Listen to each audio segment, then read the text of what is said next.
This babam incites fury and rage from anyone who has played the original Paper Mario: The Thousand-Year Door. But what did this guy do to deserve such a sordid reputation? At the beginning of Chapter 7, Mario must go to the moon to rescue Princess Peach. No, not that time. This is the first time he did it. In order to get there, he takes the most efficient form of travel: giant cannon. In the game, you are told there is only one babam capable of operating such a cannon: General White. But where is he? Well, the game leads you on this wild goose chase where you talk to a bunch of characters from previous chapters who are like, oh, I just saw him here, but he's not here anymore. He went here, talking about another previous chapter that you have to now revisit. And annoyed players had to drive their Yoshi to the next location. The remake made this more bearable, with the new pipe system beneath Rogueport allowing easier travel to each spot. But was this really a solution? It's still not fun to do. The whole point of the original General White chase is that the developers are messing with you. They're like, haha,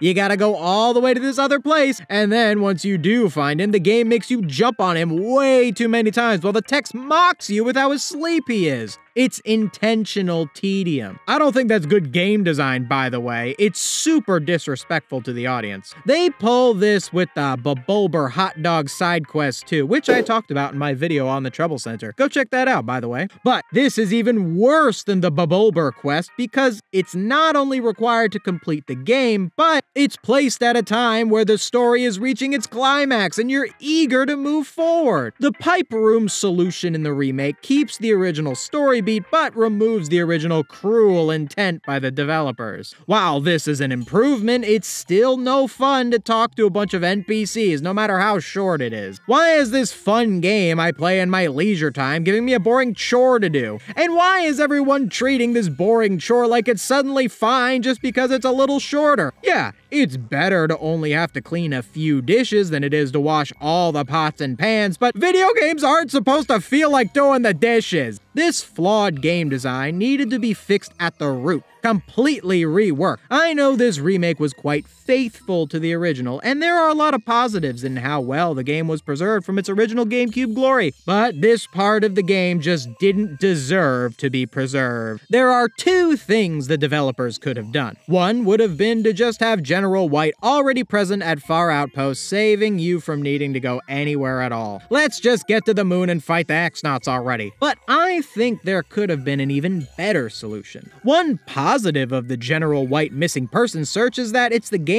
making the player visit each previous chapter one last time before getting into the final act of the game. The problem isn't so much that you have to revisit these places, it's that you don't do anything while you're there, and if you do happen to encounter an enemy, you'll blast it to bits with your Chapter 7 stats. So why not have it be that when Mario revisits each of these areas looking for General White, that area would be under attack? For example, the Great Tree could be under siege by the Piter Queen, or the inhabitants of Keel Hall Key could be dealing with, gonna go with sharks with legs. That's just off the top of my head. Mario can't ask about General White until he deals with each new threat. This gives Mario the opportunity to save these characters and these lands one more time, which makes the characters being seen before the Shadow Queen battle all that more meaningful. This would also tie together what is probably one of the greatest cutscenes in video game history, the cannon. I want to take a moment to appreciate just how incredible the cannon firing cutscene is. Beyond just looking cool, there's something magical about watching these bob-ombs militantly and competently set up and fire this massive cannon. The star of this cutscene is General White himself, who directs the cannon to the moon. He's supposed to act as this powerful general capable of this technological feat. This amazing cutscene does wash out the bad taste in your mouth that is the General White search, but if the General White search was actually interesting and meaningful gameplay, the cannon cutscene would work as the cherry on top, and General White's operating it would feel like a reward for going through all you did to find him. Instead, General White is pretty much unchanged from the original, other than just being made quicker with the pipe room. Don't get me wrong, I'm grateful for the pipe room, but it's a band-aid solution to a game design decision that is a stain on this great game. Hey, if you like this Paper Mario video, maybe you should check out this video right here.